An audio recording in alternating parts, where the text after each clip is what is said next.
no lo conocen, les presento al compañero profesor David Duarte, que bueno, es profesor de la UBA, del posgrado, profesor en España, y además sos doctor en Derecho y en Economía. Y especialista, sí, hice el curso de especialización de Economía Industrial y Relaciones Laborales. Eso, Economía Industrial, porque suena siempre difícil, y Relaciones Laborales. Sí. Así que, bueno, hoy nos va a hablar del 190, la segunda parte de este petit curso, que tenemos la suerte de tenerlo acá. Bueno. Disculpen la demora. El tema este del convenio 190 es un tema bastante interesante, por lo menos para el mundo del trabajo, porque es un debate que se había instalado a nivel mundial ya desde el año 98, cuando la Organización Internacional del Trabajo hace su primer anuncio, donde allí hace un informe sobre violencia en el trabajo. Sobre este tema, a nivel jurisprudencial y en varios países, se había instalado la idea del acoso psicológico, el acoso sexual, las razones de acoso moral o situaciones de violencia, donde se debatía y se discutía este tema desde distintos ángulos. Respuesta desde la normativa laboral no había muchas, porque la normativa laboral se especificaba sobre los derechos y deberes en una estructura dentro del capítulo de la propia ley del contrato de trabajo del 63 hacia adelante. Tenemos un capítulo ahí de derechos y deberes de las partes, pero de ahí sí se pueden desprender algunas cosas. Muy interesante en materia de relaciones laborales, pero hay que hacer interpretación. Y cuando se hace interpretación, uno tiene que pensar también que hay ideología, hay pensamiento, hay formas de pensar, y pueden resolver de una manera o pueden resolver de otra. Por eso es necesario la norma escrita. Cuando no tenemos una norma escrita, y si esta norma no es clara, quien tiene el poder de decir el derecho, jurisdicción, viene de juridicere, es decir el derecho, es lo que hace el juez, puede definir para un lado o para el otro. Y esto sí es un problema. Uno podría pensar, bueno, el problema está entonces en la elección de los jueces. Sí, es un problema bastante serio e importante. Pero, más allá de eso, la cuestión es que hay una norma escrita. La necesidad de una norma escrita es fundamental. La instalación de la idea de la violencia en el trabajo era algo que estaba subyacente. Ya se hablaba, por ejemplo, al despido sin causa, sin motivación, como violencia del poder privado. Estaba en la década de los 60. Inclusive el proyecto de ley de la CGT que presenta a Juan Domingo Perón en el 74, es un proyecto que hace Centeno, se llamaba el despido socialmente injusto. Y la propuesta era estabilidad, solo se podía despedir con causa. Y esto no es ajeno al concierto mundial, es decir, lo que dice el convenio 158, lo que dice la Observación General 18 sobre el PIDEX, pero entender que despedir a alguien sin motivación y sin causa es un acto de violencia, cuesta mucho entender porque ya está arraigado, hasta algunos ya sabían decir, bueno, hacemos un ahorro privado y con eso solventamos las cosas. No, señor, ahí hay un daño. Pero entender eso, como también entender que la flexibilidad al interno del contrato, donde yo cambio horario, donde hago polifuncionalidad, donde ya no tengo categorías y un salario, sino que tengo categorías polifuncionales donde hago varias tareas, con lo cual resumo en un pago varias categorías laborales. ¿Para qué? Para abaratar costos. Y eso es flexibilidad, obviamente, en el interno del contrato.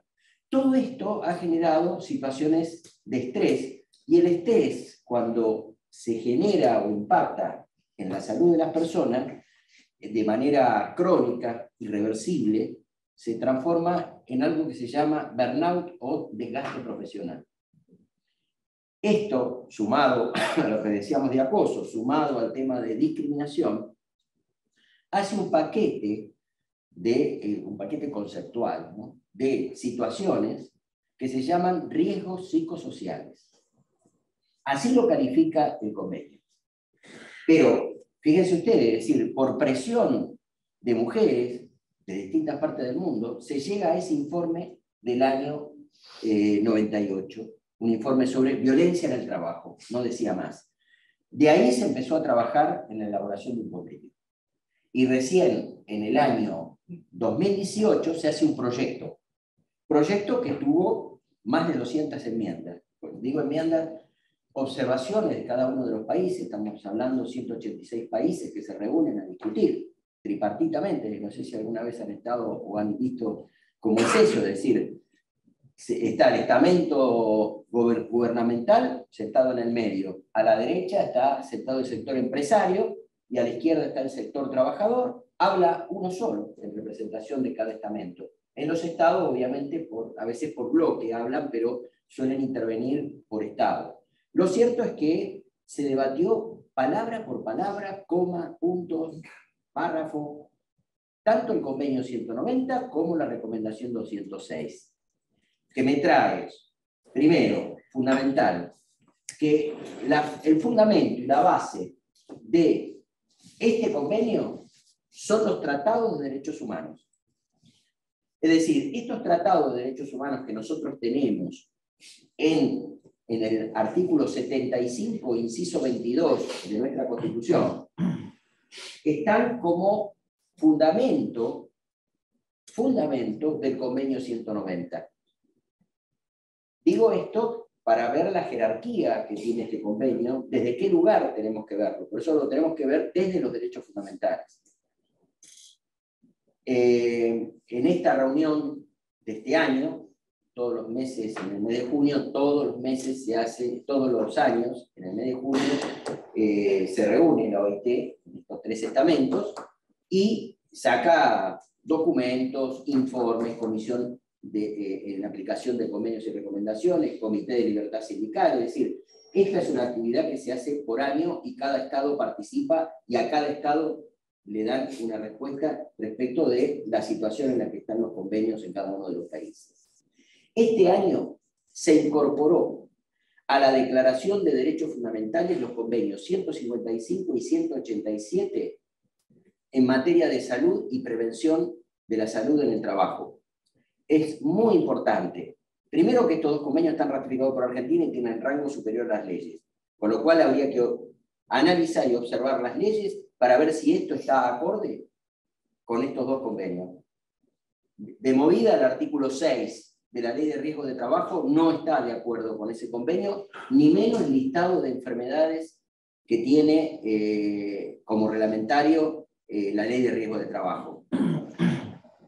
¿Ha cambiado algo jurídicamente? No, sigue siendo de rango superior a las leyes, pero sí es un argumento de autoridad tenerlo presente que en el concierto del mundo los tres estamentos se han puesto de acuerdo en llevar adelante políticas públicas acorde con esos convenios.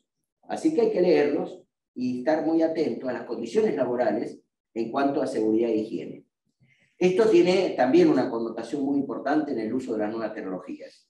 Ni hablar, algo dijimos en la reunión pasada, la influencia de los derechos fundamentales y el problema de enfrentar esto con las nuevas tecnologías. Y el tema de este convenio 190, que es el que nos convoca, tiene esta connotación, donde hay allí impacto en la salud de la persona que trabaja, cuando hablamos de violencia y acoso en el mundo del trabajo, incluida la violencia de género. Así que ahora vamos a ver si podemos... ¿Quién domina eso? Domino. Lo digo todavía. Bueno.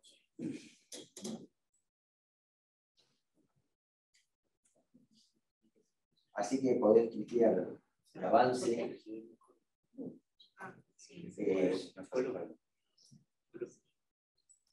Ahí está. Bien.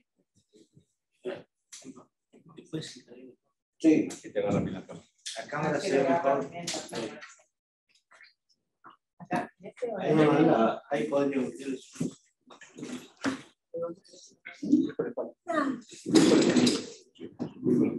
Bueno, si querés lo manejo yo, si te parece, o si tenés ahí. Sí. Porque así... ¿No?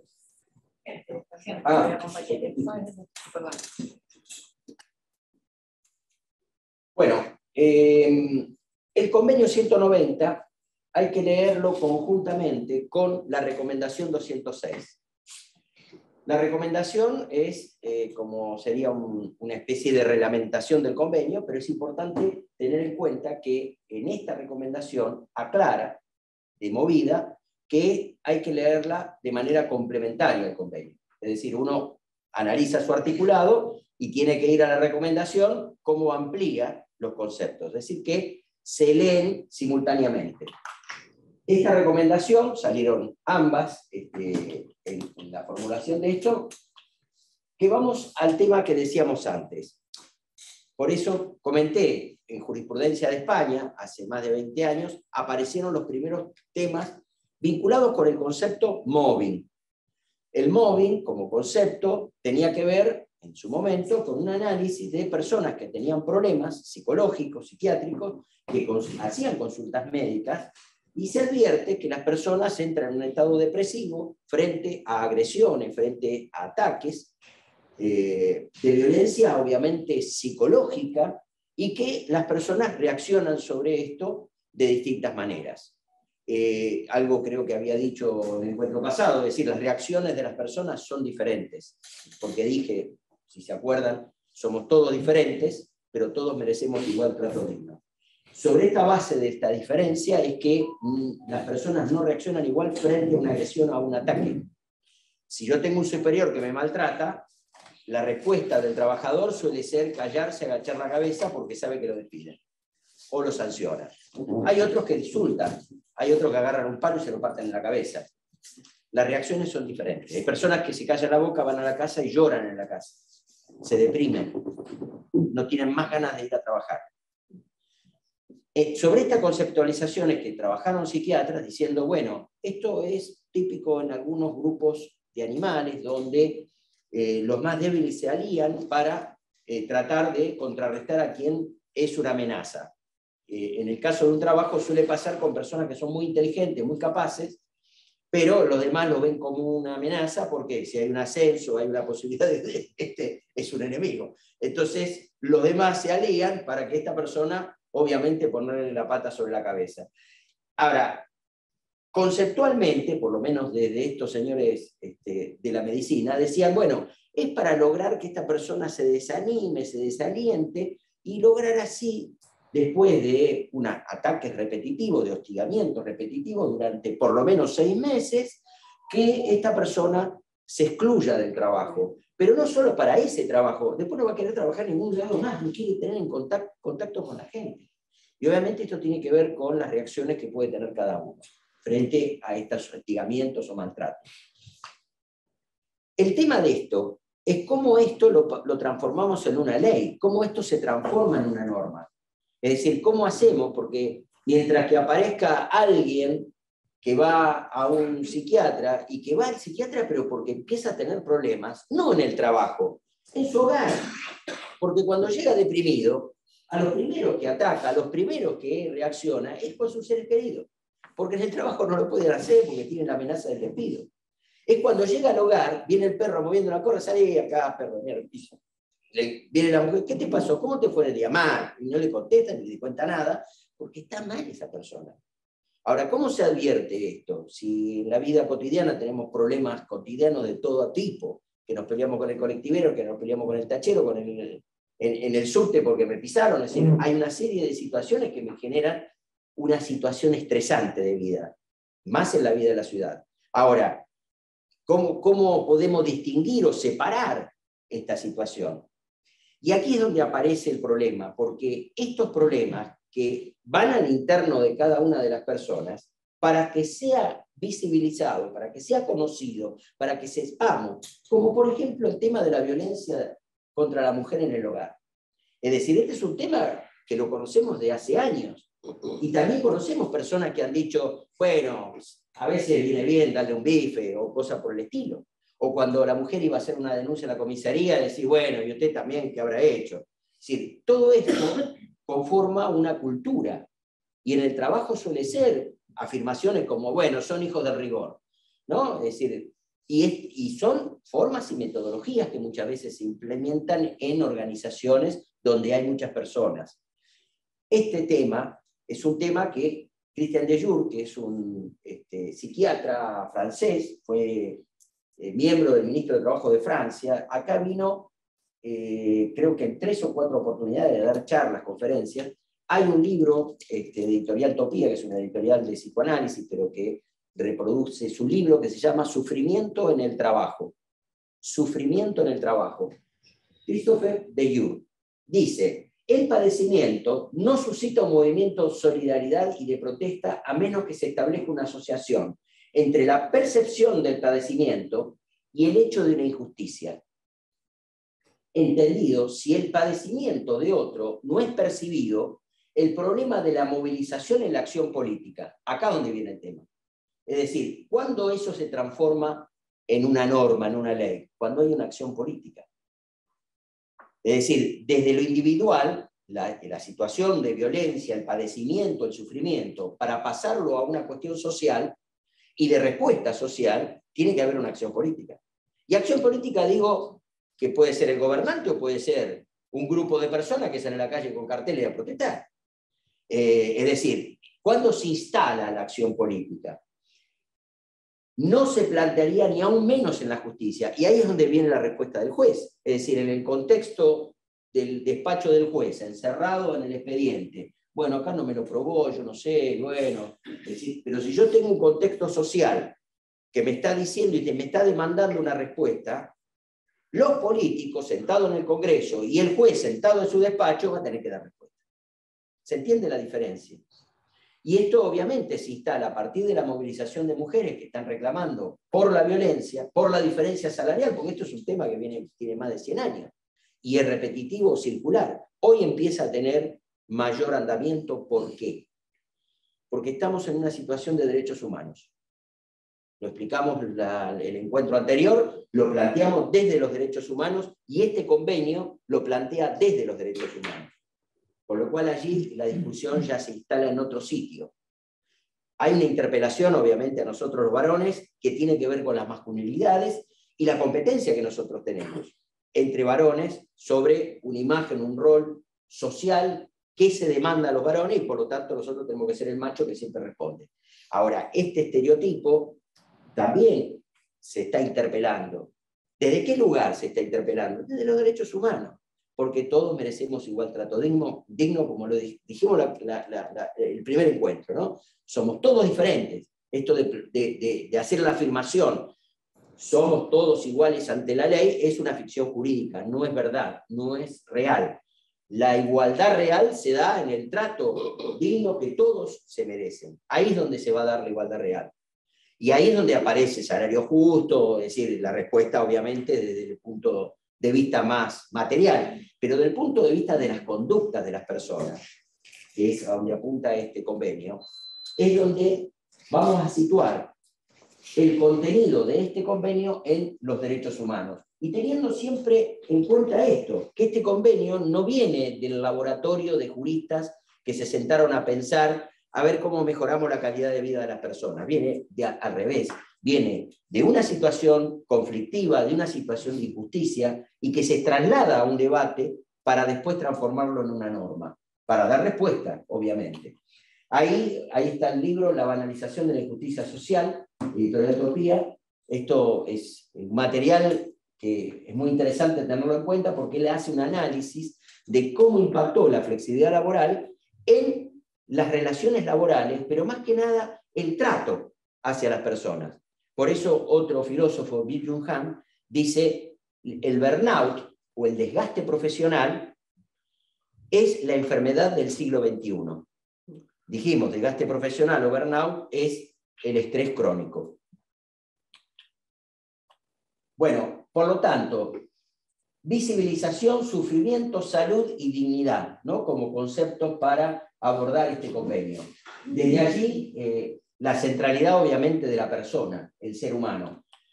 Esto lleva a esta declaración del 98, que esto lo pueden bajar de internet, si lo quieren buscar, ponen así tal cual, violencia en el trabajo, 1998 OIT, y se bajan el documento, que es un documento que recaba las denuncias de todos los países. De aquí hasta el año 2018 lo que hubo es la elaboración de un proyecto de convenio.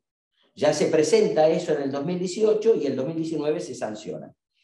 En este caso, es una sentencia del 2012, donde se trata este tema y se invoca este convenio sobre una mujer que había sido maltratada, violentada, ¿no? Y ahí apunta a que el tema de la violencia en sus distintas etapas hay que atacar. Es decir, no se ataca solo los efectos.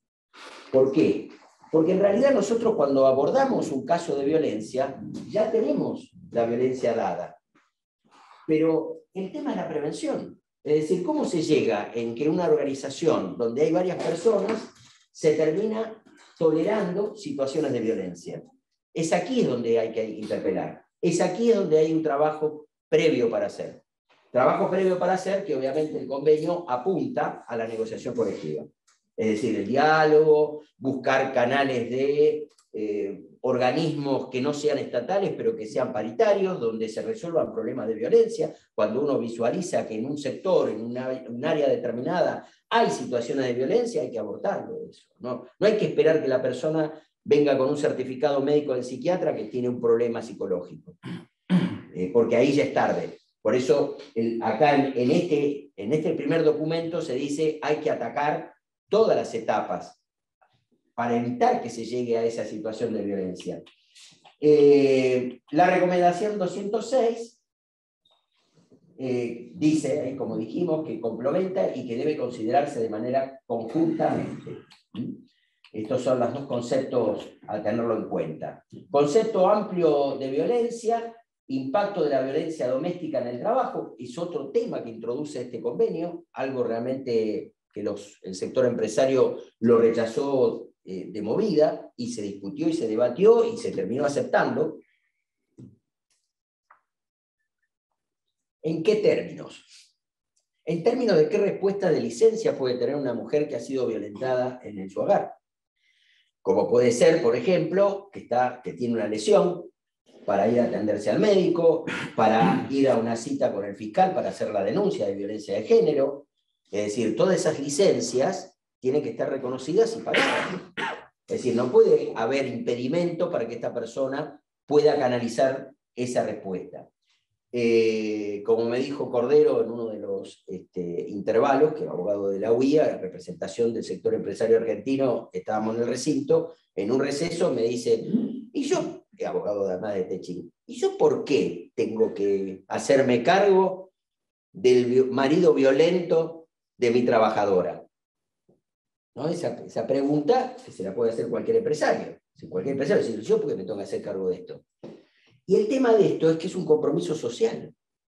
El tema de la violencia contra las mujeres es un compromiso social y las empresas tienen un rol social en esto.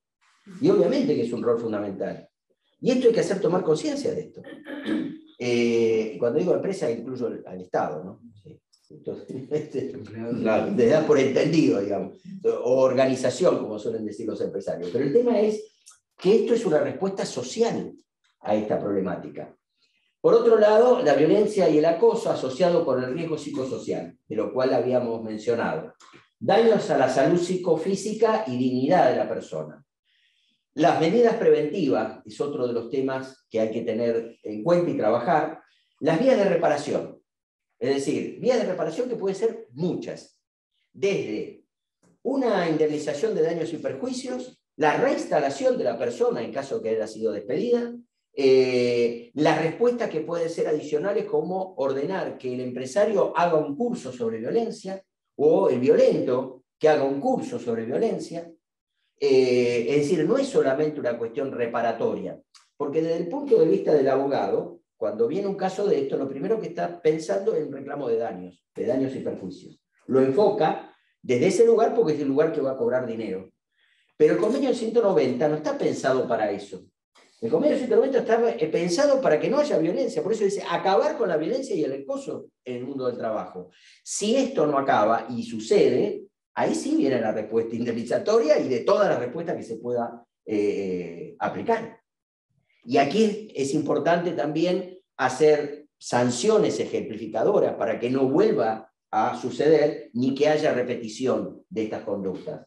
Inversión de la carga de la prueba. Este es otro tema que también genera debate y discusión. Esto está en la recomendación 206. Es un tema complicado porque basta con que la persona haga la denuncia para que el otro tenga que demostrar a qué obedeció su conducta.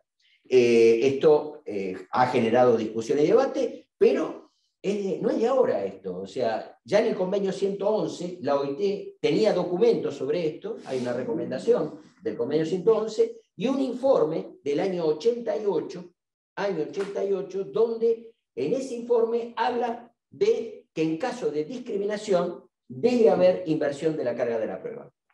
Pero esto es relevante y muy importante. ¿Por qué? Porque en caso de discriminación, la Corte Nacional, en un caso llamado Pericori, de una abogada, una contadora del Colegio de Abogados, había tenido problemas allí porque era la novia del delegado sindical de UTEDIC, y el delegado estaba peleando aumento salarial para los trabajadores del colegio. Rizzo no le gustó, y dijo, bueno, la vamos a despedir.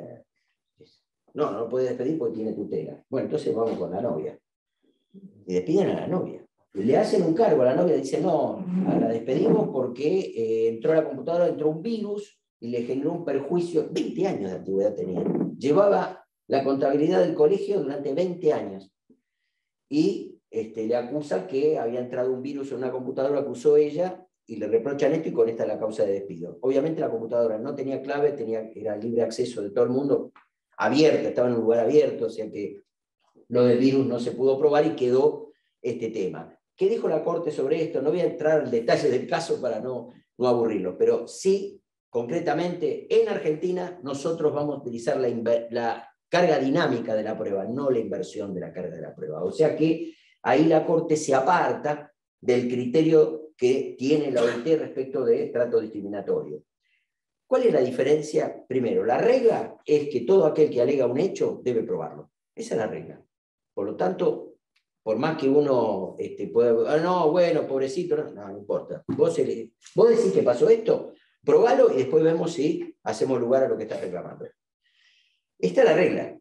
Frente al trato discriminatorio, acoso, violencia, todo este tipo de situaciones, se ha entendido que las personas no están en mejor situación para probar. Y que en esos casos debe probar el que está en mejor situación. Esto es una creación jurisprudencial de la Corte de Estados Unidos de la década del 60. En la época del apartheid, en la época en que había una corte que trataba estos temas y empezó a introducir este criterio. Después, en la Corte Argentina lo introduce en un caso llamado Fernández Estrella con San Antonio Güemes, en Argentina, en la década del 80. Pero la Corte, yo digo que cambió un poco el criterio porque pone la carga dinámica y después lo va diluyendo. Pero obviamente se contradice con esto de la inversión de la carga de la prueba. Que esto sí es algo que está en la OIT. Es un caso donde, en otro caso de la Sala Quinta, voto de Oscar Sass, lo aplica en un caso llamado Parravera, que aplica el criterio de OIT. En el recinto, cuando se debatió este tema,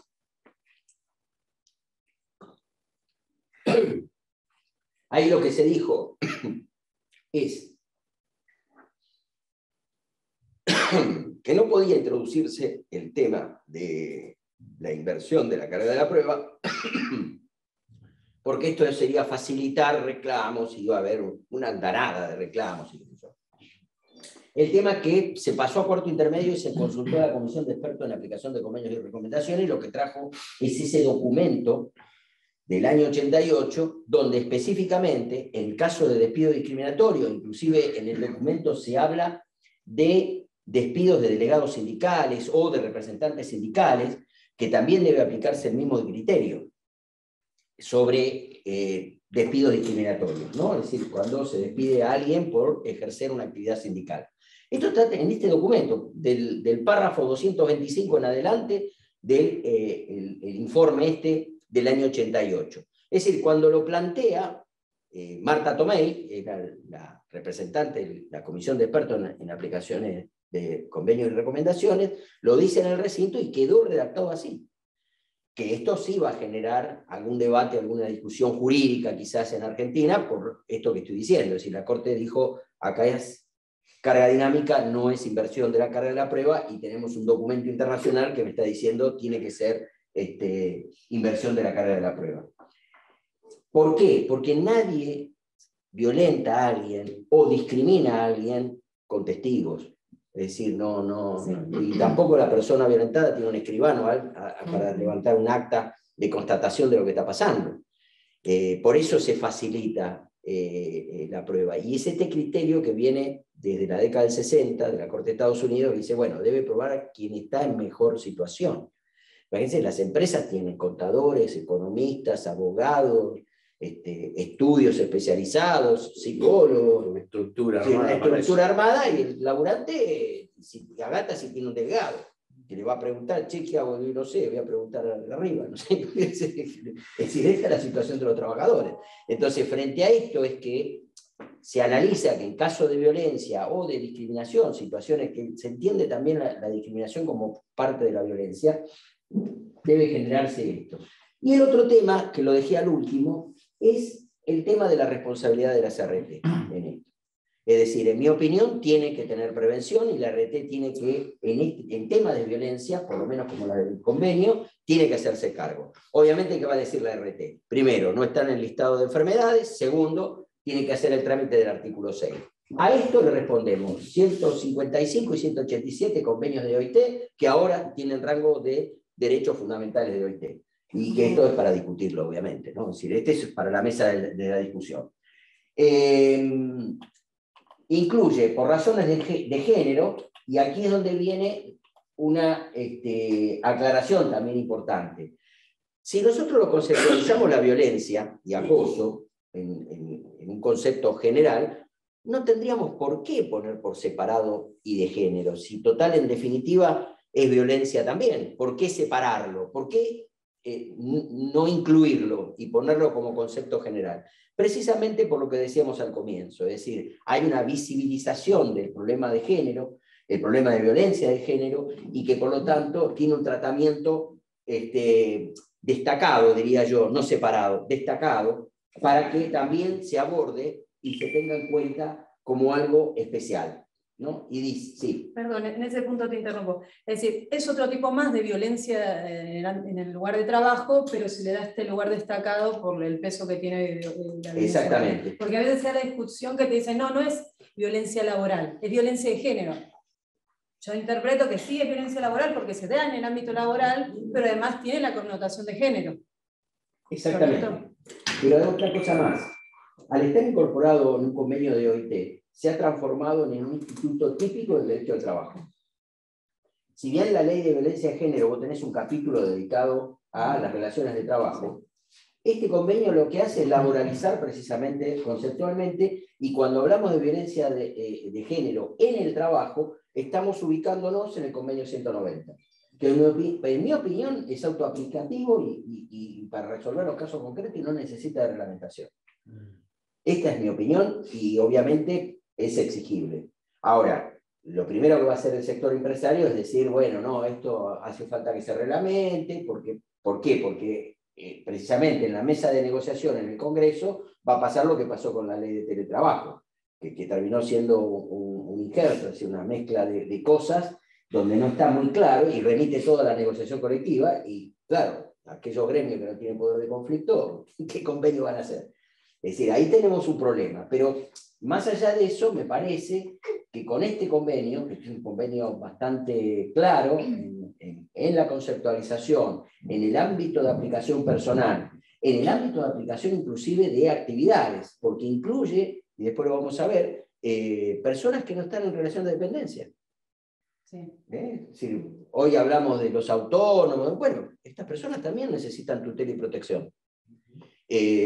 Pero bueno, designa un conjunto de comportamientos, prácticas inaceptables o de amenaza de ellas, ya sea que se manifiesten una sola vez o de manera repetida. Y acá es donde hay un cambio en la conceptualización que se había hecho del mobbing o el acoso psicológico. Es decir, desde la doctrina y la jurisprudencia que venía aplicando antes de la existencia de este convenio, decía, bueno, el hostigamiento debe ser repetitivo, no basta una sola vez, sostenido en el tiempo. ¿Cuánto? Por lo menos 6 meses. Es decir, muy arbitrario. Y no hay una ley. Y lo otro, ¿no?, que tiene por objeto lograr la exclusión de la persona en el trabajo. ¿Y si es por el mero hecho de hostigar? Si es por el mero hecho de maltratar, o como hizo un fallo hace poco, prescindiendo de este convenio, dijo, bueno, acá lo que se comprobó por los testigos es que el maltrato era para todos los trabajadores. Por lo tanto, este señor que vino a denunciar el maltrato, en realidad no iba dirigido a él, sí iba dirigido a todos. Es un absurdo total. Si uno ve la definición que tiene aquí, basta una sola vez el hostigamiento, porque lo que hay que evitar precisamente es esa situación, en la cual si hoy dejo pasar una situación de hostigamiento, mañana se multiplica, y después se replica en el resto. Y ahí es donde obviamente se generan situaciones, donde si yo maltrato a este y no maltrato al otro, me están discriminando, ¿no? Es decir, cómo se van generando situaciones en un lugar de trabajo de diferenciación, y que esto, si no lo abortamos antes de tiempo, no tenemos una respuesta clara. Por eso la definición de la expresión de violencia y acoso en el mundo del trabajo, que incluye la de género, designa un conjunto de comportamientos y prácticas inaceptables. Concepto amplio, práctica inaceptable, ¿qué es? ¿Qué significa? Bueno, aquellas que me ponen en situación en las cuales después, más abajo dice, qué tipo de daño generan a la persona. O amenaza de ellas, ya sea que se manifiesten una sola vez o de manera repetida, que tenga por objeto que causen o sea susceptible de causar daño físico, psicológico, sexual o económico.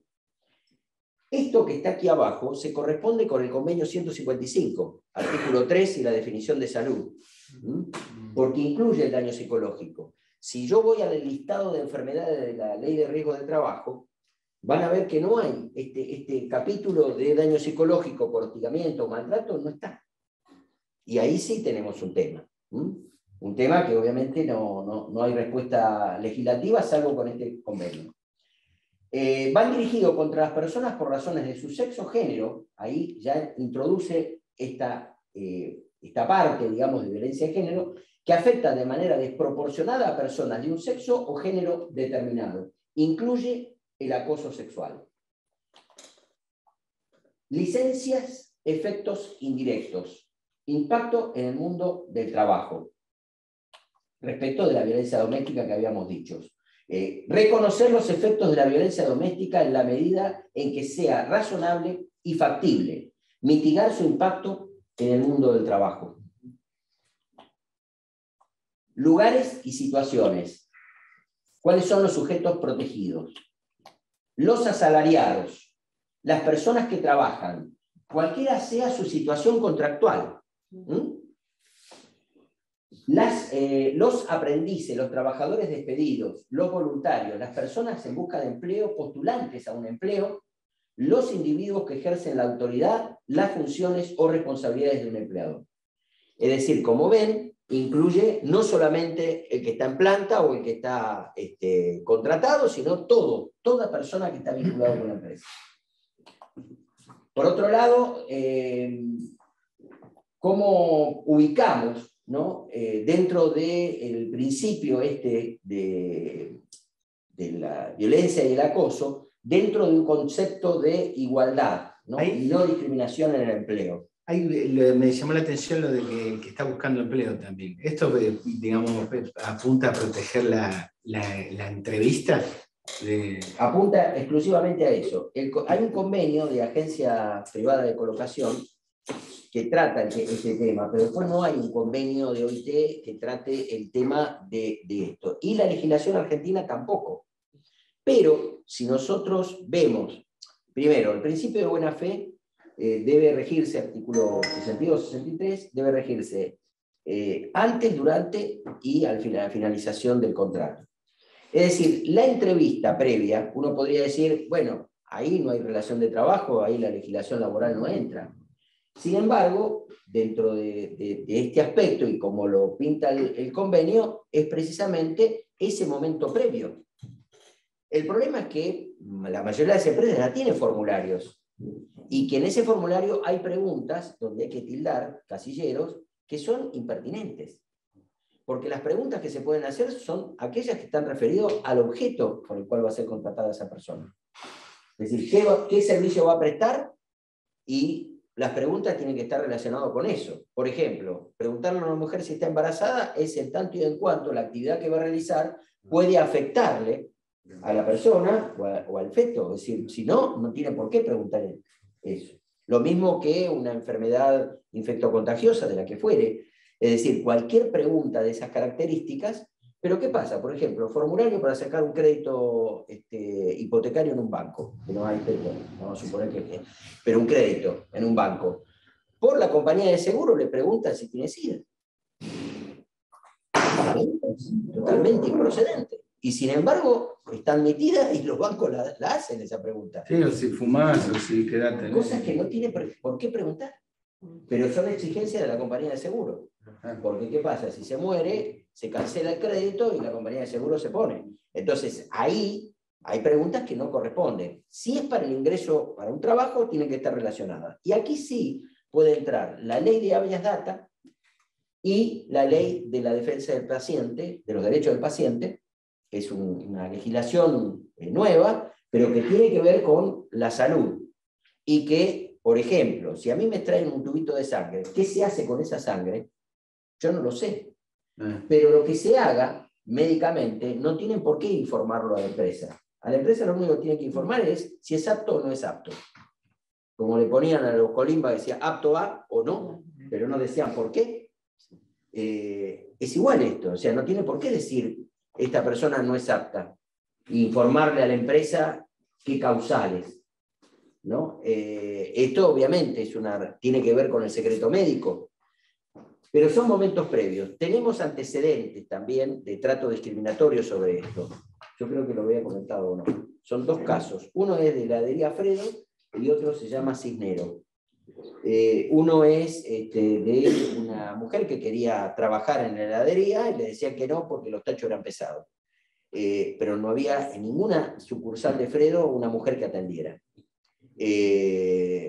Se condenó a que contratara mujeres. Y el otro, Cisnero, es un caso de una mujer que quería ser chofer de colectivo en la Municipalidad de Salta. Le dijeron que no tampoco. Bueno, esto después llegó a la Corte y ahí se ordenó que se contrate mujeres hasta llegar al cupo de la ley electoral. Se lo tomó como analogía esa norma. En mi opinión tendría que ser paridad, pero bueno, se eligió una forma. Ahora, el tema de esto, que es precontractual, cuando ya no hay un contrato todavía, es algo que en Argentina no está regulado. Es algo que no está. Por eso tenemos que acudir a normas distintas, como la ley de los derechos personalísimos, habeas data, y la ley de derechos del paciente. Son normas que se pueden utilizar para esto. Pero este convenio también apunta a que no haya situaciones de discriminación o de violencia al momento de esa entrevista, de esos momentos preliminares. Otras personas pertenecientes a uno o varios grupos vulnerables, grupos en situación de vulnerabilidad que están afectados de manera desproporcionada por la violencia y acoso en el mundo del trabajo. Esto también generó mucho debate porque el proyecto del 2018 tenía un listado de personas en situación de vulnerabilidad, que inclusive el término personas vulnerables también había sido rechazado porque sería como discriminatorio. Por eso una cosa es decir personas vulnerables, otra cosa es decir personas en situación de vulnerabilidad. Pero en realidad lo que más generaba discusión era la comunidad LGTBIQ+. Era lo que más se rechazaba, y principalmente Rusia, Estados Unidos e Irán. Eran los tres países que rechazaban esto porque decían que se estaba incorporando en un convenio sobre violencia la conceptualización de un colectivo que no era por el cual había sido convocado el convenio. Esto es lo que plantearon estos países. Entonces Francia propuso esta redacción, digamos, alternativa de grupos en situación de vulnerabilidad que están afectados de manera desproporcionada por la violencia y el acoso. Y ahí se remite al convenio 200, a la recomendación 206, donde habla de los instrumentos internacionales, que sí habla de la comunidad LGTBIQ+, pero no querían poner esa conceptualización en la redacción del convenio. Esto es lo que pasó y es lo que se discutió. Ven que en la recomendación dice grupos vulnerables o grupos en situación de vulnerabilidad debería interpretarse de conformidad con las normas internacionales del trabajo y los instrumentos internacionales o de derechos humanos aplicables. Con eso completa el abanico de personas en situación de vulnerabilidad. ¿Cuál sería el ámbito de aplicación normativo? Es decir, ¿en qué lugares se va a aplicar? Tanto durante el trabajo, en relación con el trabajo y como resultado del trabajo. Por otro lado, la afectación de derechos humanos, que esto ya lo habíamos dicho, está en el preámbulo del convenio, mencionan todos los tratados de derechos humanos. Y se introduce la palabra dignidad, porque desde Somavia para acá, o sea, del 98 para acá, la OIT venía utilizando el concepto de trabajo decente. En mi opinión, no es un concepto propio de los derechos humanos. No está en la normativa de derechos humanos la palabra trabajo decente. Y por otro lado, Somavia, que era chileno, decían, bueno, lo que pasa es que para los chilenos decencia y dignidad son iguales, son sinónimos. El tema es que se introdujo la palabra decente. Y no había normativa internacional que hablara de decencia como concepto de derechos humanos. Y este convenio introduce la palabra dignidad, ¿no? En mi opinión, correctamente, porque sí está en la Declaración Universal de los Derechos Humanos la palabra dignidad. Pero a su vez también en el 14 bis, cuando dice condiciones dignas y equitativas del labor. La palabra dignidad estaba en la Constitución, según algunos constitucionalistas, en el 33 como derechos implícitos, ¿no? de las personas. Pero ahora está expresamente puesto. Y después, en la Ley de Contrato de Trabajo, sí tenemos el concepto o la palabra dignidad, como por ejemplo, modalidades del ejercicio de los poderes de organización y dirección de la empresa, dice, debe ser con carácter funcional, es decir, le reconoce facultades, que en mi opinión son poderes de hecho que tiene el empleador en una relación de trabajo. Pero eso tiene que ser con carácter funcional y además debe respetar la dignidad de la persona. Y este concepto de dignidad aparece después también cuando se hacen controles sobre lo que hace el trabajador.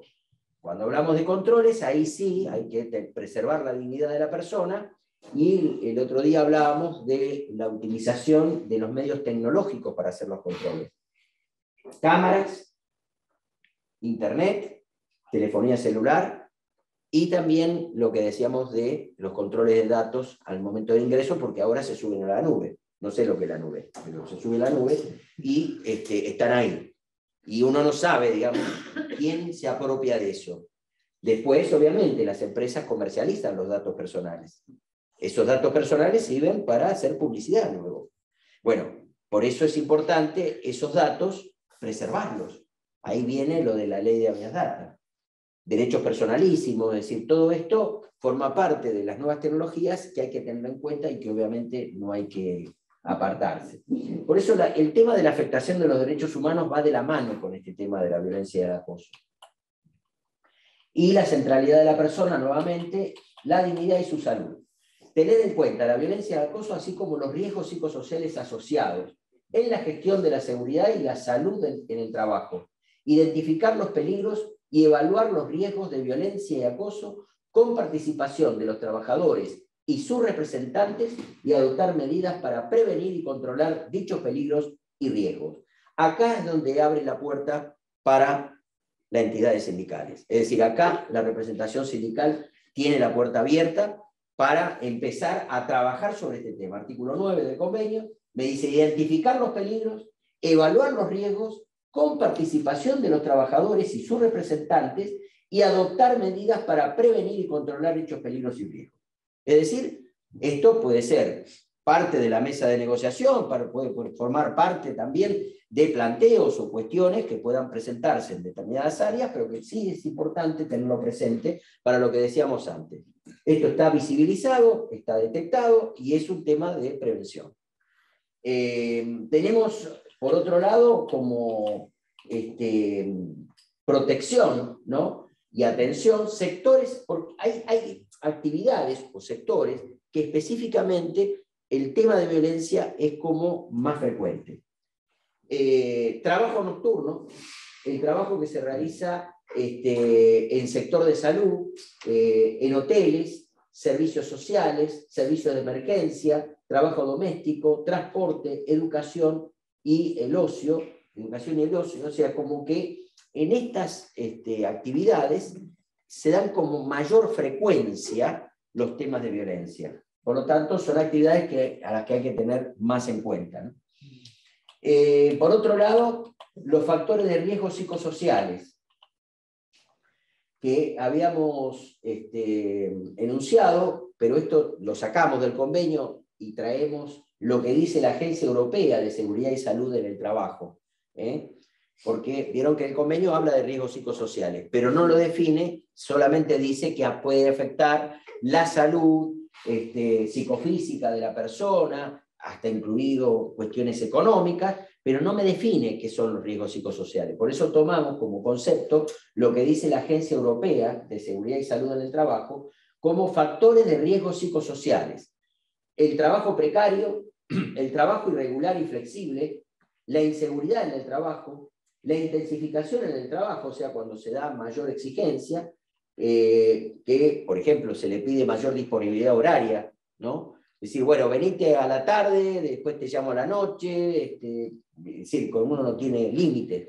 Ahora aparece en la ley de teletrabajo el derecho a la desconexión, que ahí tenemos un tema, es decir, un tema bastante importante a tener en cuenta.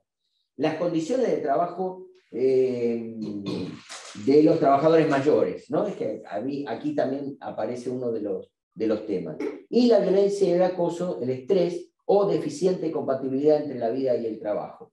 Esto se da mucho, los problemas de estrés, bueno, los trabajadores bancarios en el 2001 estaban casi todos con licencia psiquiátrica. Es un tremendo lo que fue el impacto para los trabajadores, porque el que ponía la cara del banco eran los trabajadores.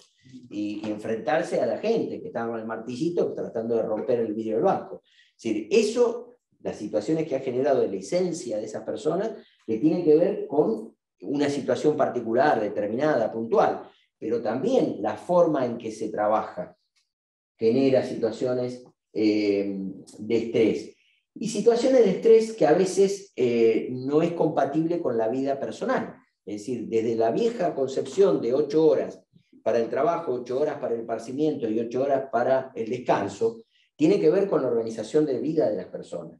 Entonces, no puedo vivir solamente para el trabajo. Cuando no me alcanza el sueldo, tengo más de un trabajo. Y ahí es donde tienen situaciones de estrés, seguro. Entonces, esto también tiene que ver con la organización social. Y hay, obviamente, una implicancia social en esto. El impacto que puede darse en trabajos de turnos rotativos, por ejemplo, ¿no? Donde un grupo trabaja a la mañana, otro a la tarde y otro a la noche, y a los 15 días rotan y cambian nuevamente. Esto se flexibilizó con el golpe de Estado del 76. El artículo 202 de la Ley de Contrato de Trabajo permite, por razones económicas de la empresa, lo cual es una barbaridad, porque es capricho, es decir, siempre hay una razón económica. Apenas abre la persiana ya hay una razón económica. O sea, ¿cuándo hay una razón económica? Siempre. Entonces, cuando no hay una razón. claro, es que si no, no está en el mercado. Ahora, la cuestión acá es que la OIT, tanto el convenio 1 como el 30, hablan de estos supuestos para tareas de intermitencia o, por ejemplo, los altos hornos, que uno no puede apagar, cuando el encendido o el apagado dura 3 o 4 días. Entonces, yo no lo puedo apagar el alto horno. Entonces yo necesito actividad a las 24 horas, porque si no estoy perdiendo dinero. Bueno, para esos casos está previsto esto, ¿no? De trabajo por turno rotativo, qué sé yo. Pero la reforma que se hizo con la 21.297, en el golpe de Estado del 76, introduce razones económicas. Y hoy tenemos cajeras de supermercado que cuando tienen cierre de caja y por 100 pesos no le cierran los números, se tienen que quedar. Y a veces hasta 2 horas, 3 horas. Y al otro día tienen que venir, o sea, nadie le compensa ni le paga esas horas. Porque está flexibilizado precisamente por esta conceptualización de que razones económicas permiten una extensión horaria. Esto que obviamente tiene que ver con la vida del contrato, pero cómo se organiza ese trabajo, que se desprende de la organización, dirección y poder disciplinario de la empresa, acá se pone en cuestionamiento, en mi opinión.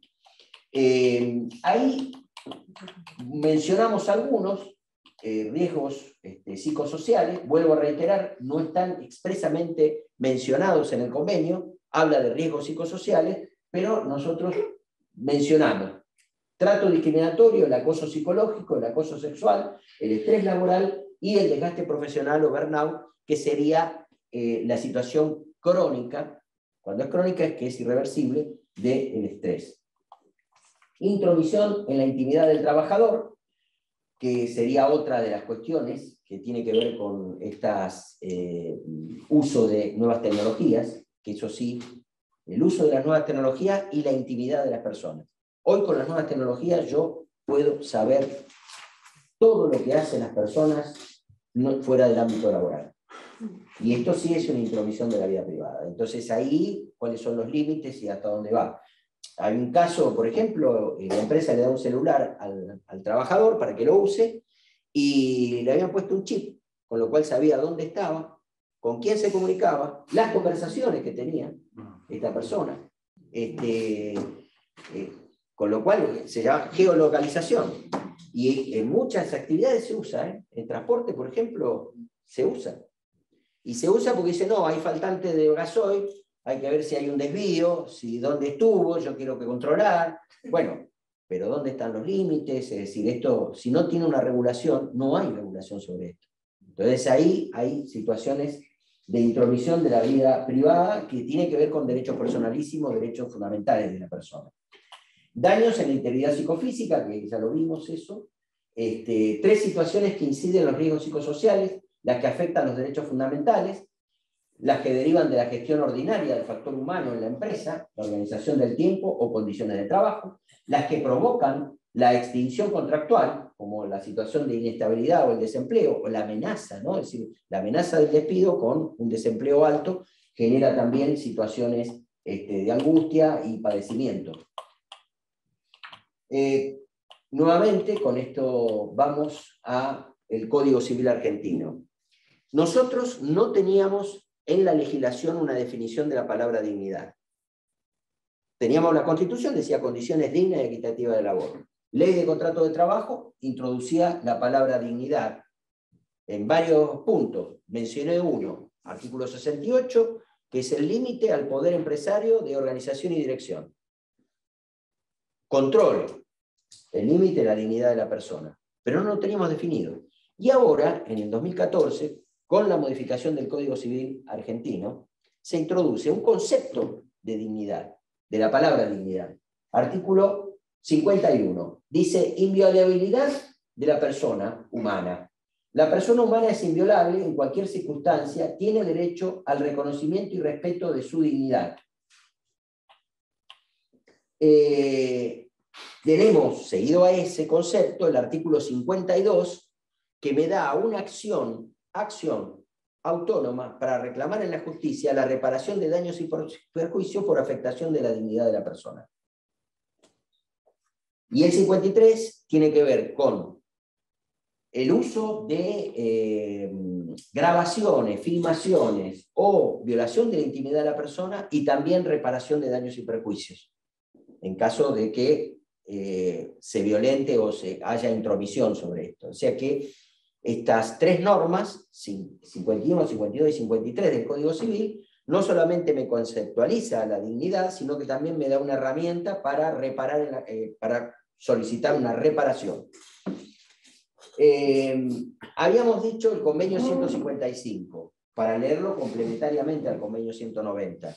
Habla de afectación de la salud, el convenio 190. Bueno, ¿qué es la salud? En mi opinión, la ley de riesgo de trabajo para esto no sirve para nada. Sirve para hacer negocios a las aseguradoras de riesgo de trabajo para el sistema financiero. Eso tiene una recaudación, si ven los millones que recauda las ART, y cuánto de esos millones se destina a reparación, es un mínimo, es ínfimo. Artículo 3 dice, el término salud, en relación con el trabajo abarca no solamente la ausencia de afecciones o enfermedad, sino también los elementos físicos y mentales que afectan a la salud directamente relacionados con la salud y la higiene. Físicos y mentales. Y esto obviamente abre el abanico. Es decir, en una situación de acoso psicológico, donde la afectación es psicológica, yo tengo ahí una respuesta. Es decir, tengo una respuesta y un concepto que obviamente ahora que, además de estar ratificado por la ley 26.693, es una norma de rango superior a las leyes. Con lo cual, jurídicamente, uno podría plantear la inconstitucionalidad de toda norma que se oponga a esta o al convenio 190.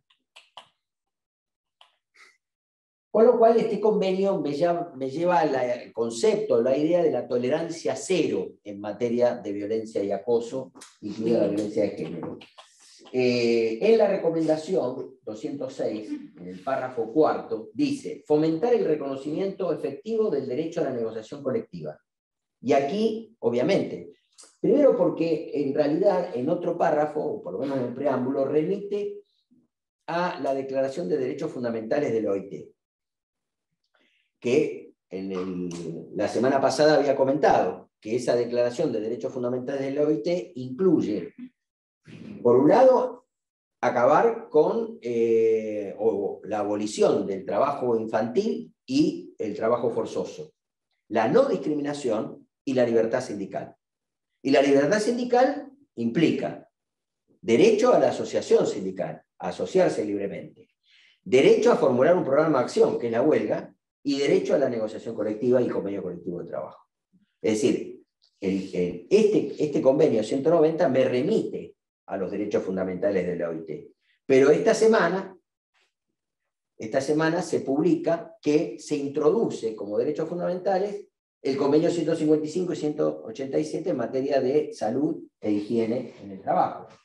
Y la recomendación habla de fomentar el reconocimiento efectivo de la negociación colectiva en materia de violencia y acoso. Es decir, me está diciendo el convenio directamente ya en la recomendación: mitigar el impacto de la violencia doméstica en el mundo del trabajo, con lo cual ahí vienen los temas de licencias, ¿no? que habíamos hablado, y los permisos, digamos, para poder solventar este tema. Apoyar dicha negociación colectiva mediante la recopilación, divulgación de informaciones sobre las tendencias y buenas prácticas del convenio colectivo de trabajo. En la recomendación, obviamente, que se introduce esto porque la OIT siempre, como es un organismo tripartito, porque apunta al diálogo social, tiene como significación o relevancia esta idea, ¿no? De diálogo, negociación, convenio colectivo de trabajo como respuesta a esta problemática. Y el 10G dice: garantizar que todo trabajador tenga el derecho de alejarse de una situación de trabajo sin sufrir represalias y otras consecuencias indebidas. ¿Esto qué quiere decir? Que el trabajador puede tener derecho a pedir un traslado, tener derecho inclusive a considerarse en situación de despido y solicitar indemnización, pero esta indemnización no solamente debe ser la del 245, sino también reparar los otros daños que se sobrevinieron por esta situación. Motivos razonables para considerar que está presente el peligro grave e inminente para su vida, su salud o su seguridad a consecuencia de actos de violencia. Deber de informar de esta situación a la dirección. Si esto también es un requisito, una exigencia para que haya canales de información. Si hay algo, y esto ya lo que habían estudiado, el acoso psicológico del móvil, uno de los elementos donde mayor operan las situaciones de hostigamiento es precisamente cuando están rotos los canales de información. Es decir, cuando en determinados sectores se manejan como islas, no están en toda la organización, y esa situación aislada donde hay alguien que tiene dominio en ese sector, donde hay pactos de silencio, donde ahí es precisamente más propicia las situaciones de violencia, porque no hay un colectivo que responda a esa situación. Entonces, el tema de buscar canales de información que sean homogéneos, que no haya contradicciones, que la información sea coherente y que sea realmente verídica, forma parte también de una situación de dominio, porque el tema de la información a mí me pone en situación en la cual yo puedo cuestionar a quien está a cargo de un determinado sector. Pero si yo no manejo información, yo no puedo cuestionarlo, no sé si lo que me está diciendo es verdad o no, o qué manera o qué forma es la que me está implementando, si se corresponde con la que quiere la organización. Entonces, ahí hay que buscar canales de información que sean claros, ¿no? Por ejemplo, creo que el otro día hablábamos del uso de Internet, ¿no? Es decir, muchas empresas tienen un manual, ¿no?, de instrucción de cómo manejarse. Bueno, siempre lo que está escrito es mejor que lo verbal. El tema es que hay personas que se manejan con cierto grado de autoritarismo, sin explicitar, sin tener claro qué es lo que hay que hacer o no hacer, y se hace conforme los caprichos de esa persona. Si esa persona es una persona negativa, digamos, para el grupo, obviamente que va a generar relaciones negativas. Ahora, esto forma parte también de que en los espacios de trabajo tiene que generarse charlas, debates sobre los temas de violencia. Esto es importante. Comunicación, información, capacitación, para empezar a transitar el camino de la prevención. La cuestión esta de personal especializado en materia judicial no es lo mismo que tribunal especializado. Una cosa es decir que en los tribunales debe haber tribunales especializados en materia de violencia, y otra cosa es decir que los tribunales tengan personal especializado. Porque esto sería, y esto yo lo he escuchado, inclusive en Córdoba, por ejemplo, tenemos tribunales de violencia, y eso no sirve, porque la violencia es transversal. La violencia abarca todas las situaciones. Por lo tanto, en cada lugar penal, civil, comercial, laboral, tributario, todos tienen que tener gente especializada en materia de violencia para que cuando se presente un caso de violencia, dar la respuesta desde la especialidad que sea en el tema de violencia. No alguien especializado en violencia y que ese tribunal trate nada más que los temas de violencia. Han revoleado, por ejemplo, un caso de invocación de la ley de violencia de género en materia laboral diciendo no, esta no es una ley laboral, por lo tanto no corresponde su aplicación. Es como la ley antidiscriminatoria. En su momento se discutía si la ley antidiscriminatoria se podía o no aplicar a las relaciones laborales. Bueno, podría aplicarse, pero no al fuero laboral. Los jueces laborales no. ¿Quién la va a aplicar? Este es un tema importante. Por eso el convenio dice tribunal con personal especializado, no dice tribunal especializado. Este es el pedido del colectivo, en este momento del colectivo feminista, ¿no? Claro. Sí, sí. Una modificación de mejor dicho, la capacitación en la justicia. Y tenemos los miembros de la Corte que no quieren hacer el curso de la ley Micaela. Así que ese es el ejemplo que predican.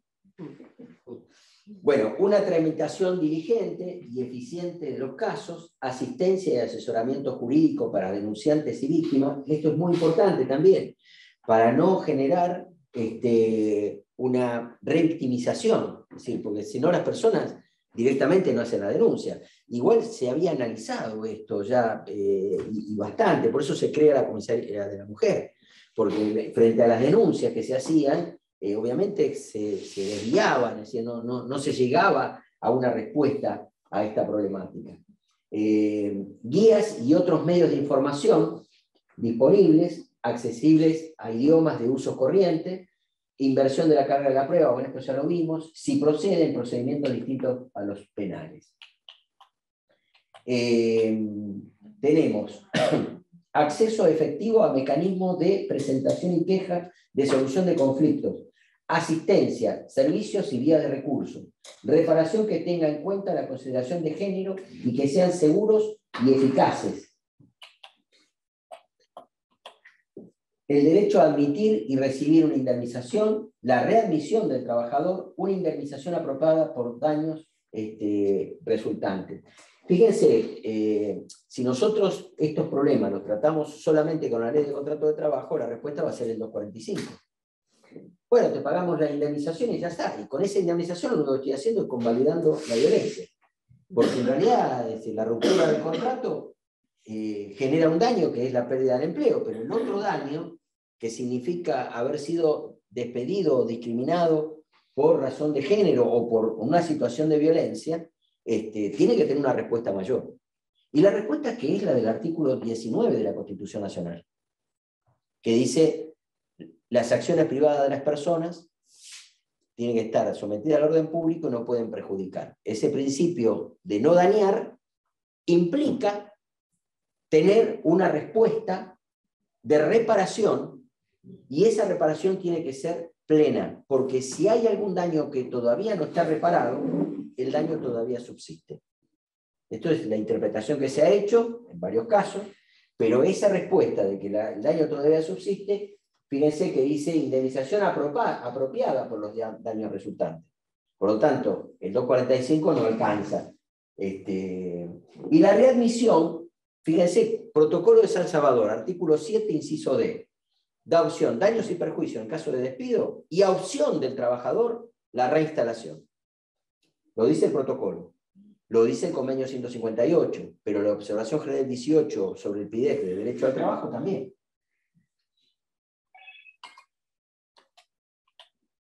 Percibir una indemnización en caso de daños o enfermedades de naturaleza psicosocial, física o de cualquier otro tipo que resulte en una incapacidad para trabajar. Acá es donde viene lo segundo, es decir, me quedo sin empleo, me doy una respuesta, pero ¿qué pasa en la afectación de la salud? Que es lo que frecuentemente sucede, es decir, daño psicológico, ni hablar de si hay daño físico, ¿no? Es decir, eso no hay duda, el problema es el daño psicológico. Allí tenemos que los autores deberían rendir cuenta de sus actos y contar con servicios de asesoramiento y otras medidas. Acá es donde viene lo de los cursos de capacitación.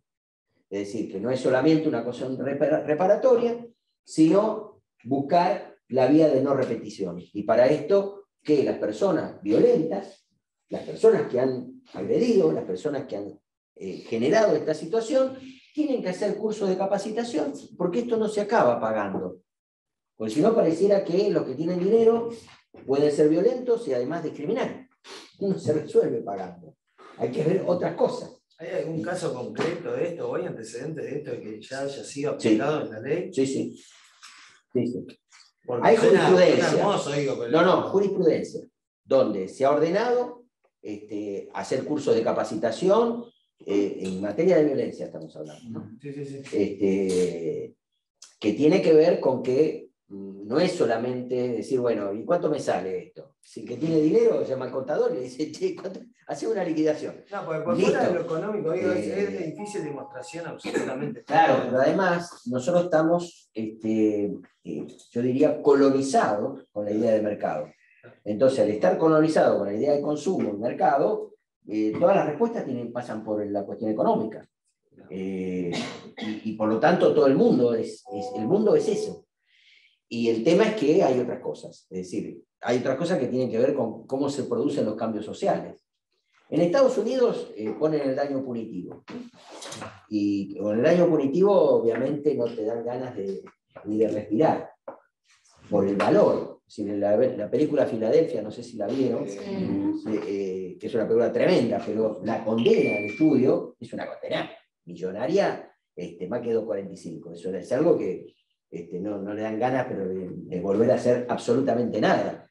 Pero eso tiene toda una historia detrás, el daño punitivo. No voy a detenerme, pero simplemente quiero significar que uno puede buscar por la vía reparatoria.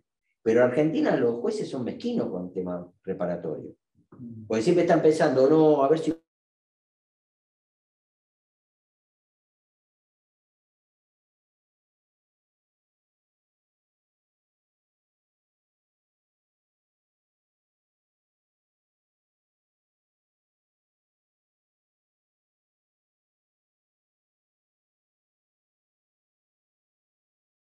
Tiene que cerrar la empresa, que la cierre.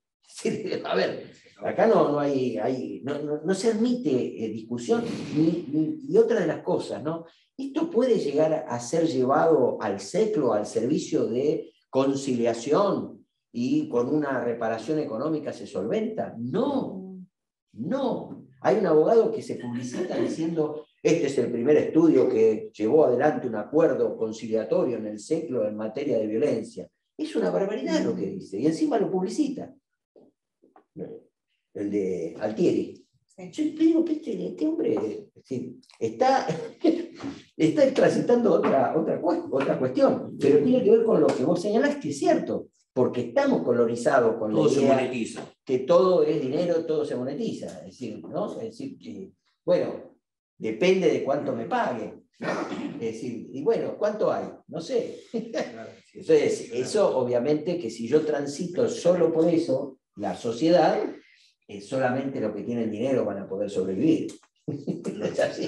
Sí, aparte que para que sea realmente un cambio cultural, lo que falta reforzar es darse un trabajo con la persona violenta. Además de la cuestión punitiva, de la cuestión disciplinaria, esto de la capacitación y demás, hay pocos lugares que se ocupan de eso y se le da todavía muy poca importancia a eso. Porque al monetizarlo se anula lo otro que no es importante. Es decir, y yo creo que ahí hay que detenerse a pensar que cómo hacer para evitar situaciones de violencia, pero a su vez ir a las personas violentas. Porque hay una cosa que en esto también es una cuestión conceptual. En Estados Unidos se busca al depredador, ¿no? Y se lo extingue. Y me parece que ese no es el problema. Es decir, obviamente que una persona violenta, ¿no? Es alguien al cual hay que prestarle atención. Pero hay todo un medio que genera eso. Y hay todo un medio que tolera la situación de violencia. Entonces, no es solamente, por eso ahí cuando se habla de no hay solamente atacar los efectos, sino todas las etapas. Yo el otro día hablaba de Tinelli y sus chistes, ¿no? Todos son violentos, todos chistes violentos. Y sin embargo, eso es una cultura que se ha impregnado. Y eso es algo que decir, esto no se puede hacer. Si no se puede mostrar eso como algo, es un chiste para videomatch. Bueno, pero esa persona está sufriendo. Lo que pasa es que hay como, pienso yo, ¿no? Hay como también como una, digamos, convivencia en este mecanismo de la motivación, de la monetización, no solo de los violentos, sino también me parece que a veces de los profesionales del derecho, incluso también de las víctimas. Porque muchas veces hay como, me parece que hay como una, bueno, vamos a ver cuánto se saca, digamos. Por ¿no? supuesto. Pero me parece que es como general eso. Obviamente, no es un problema cultural. Y esto sí es para discutirlo, para hablarlo. Somos los gremios, me parece, los que podríamos hacer como en los ámbitos, por lo menos nuestros, hacer una separata, una diferenciación, ¿no? Acá, ¿no? Pero por supuesto. Hay una cosa que hoy en una charla, yo dirijo una revista y estábamos charlando de los temas que podríamos publicar. Y una de las cuestiones que apareció es cómo los gremios están detrás del aumento salarial y no de las condiciones laborales. Y el problema, y obviamente, hablando con abogados, asesores de sindicatos, ¿no? Lo que me decían es, mirá, lo que pasa es que estamos detrás de los mangos porque la gente te pide eso, o sea, y en la mesa de negociación, lo primero que están en las categorías laborales y cuánto lo van a pagar. Sí, lo otro siempre queda postergado porque lo que apremia es eso. Y a veces cuando lo tirás en una mesa de negociación, es lo primero que se descarta a cambio de un mejor aumento. Y esto obviamente que es una problemática. Esto sí es un problema. Es que te lo piden los compañeros también. Pero es obvio. Obvio.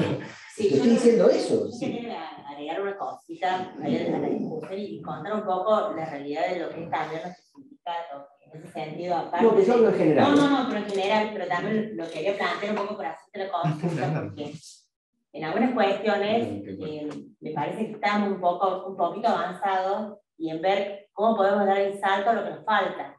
Nosotros tenemos por convenio comisiones paritarias formadas. Bueno, esa es una herramienta muy importante. Las tenemos y las tenemos donde forman parte, por ejemplo, los factores psicosociales. Hemos tenido un retroceso. O sea, todo este tipo de problemáticas más allá que tenemos que pelear por nuestra Comisión Paritaria de Género, que concretamente con lo que le hemos pedido y que desde la patronal no han querido avanzar, pero que, ¿qué nos queda? La patronal nos ha quitado funciones y ha creado, por ejemplo, una comisión de factores psicosociales, que nosotros sin duda, con lo que nos está diciendo el convenio, nosotros podemos pedir y obligar a formar parte de esa comisión, porque en realidad está habilitando que son problemáticas a trabajarlas en forma conjunta. Pero bueno, quería contar simplemente que nosotros, por convenio, eso lo tenemos. Nos falta el poder avanzar y enamorar protocolos en conjunto, porque de la patronal tampoco hay ánimo de hacerlo en conjunto. Sí, creo, a ver, que la cuestión es como lo que dije al principio de Christian de Jong, ¿no? Es decir, visibilizar el problema, primero. Pero además, que esa visibilización se genere en las personas también.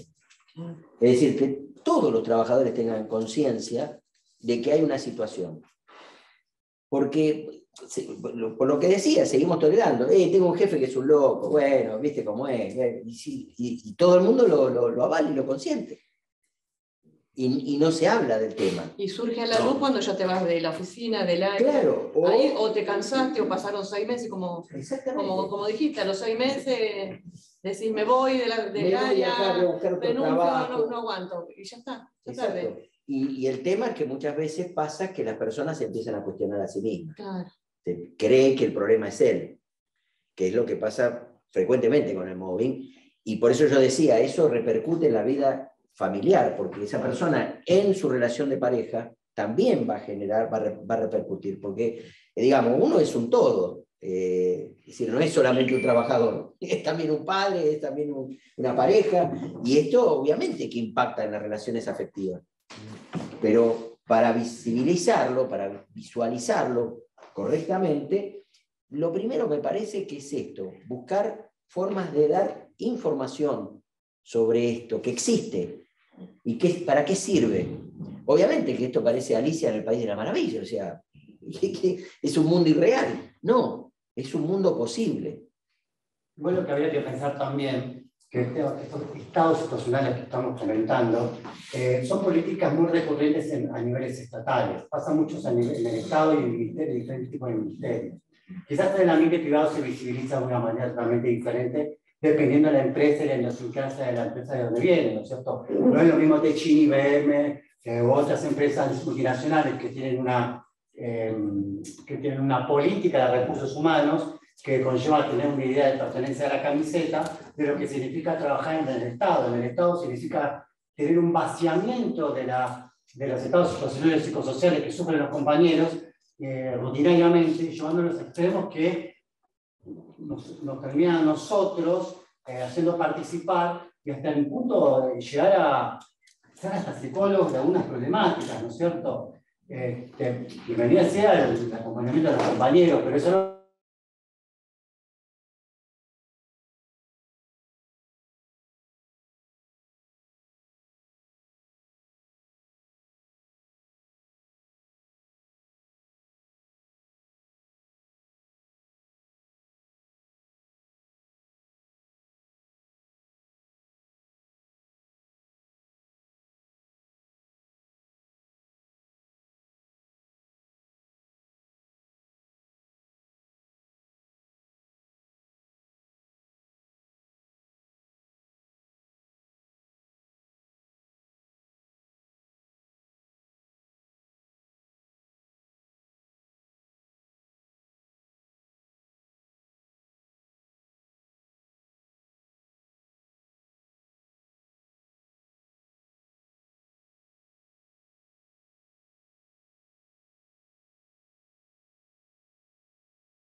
Reactivar.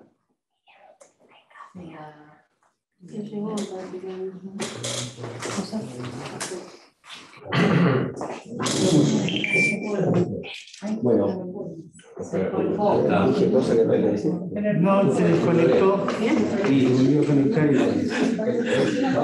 realidad, en nuestra organización. Pregunta, ¿estamos en el aire?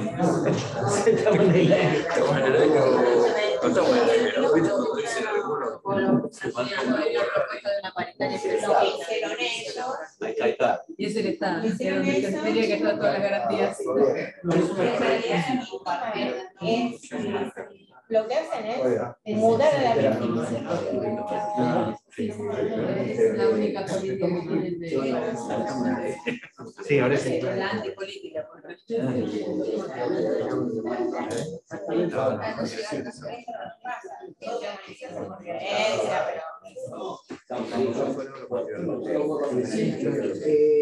Bien. Los autores deberían rendir cuenta de sus actos y contar con servicios de asesoramiento y otras medidas y evitar la reincidencia. Bueno, esto sí lo relacionamos ya con lo que habíamos dicho en el encuentro pasado, ¿no? Es decir, derechos fundamentales. Importante, la Declaración de Filadelfia, que es del año 44, que es la que después se hace la Declaración de los Derechos, la Declaración Universal de los Derechos Humanos.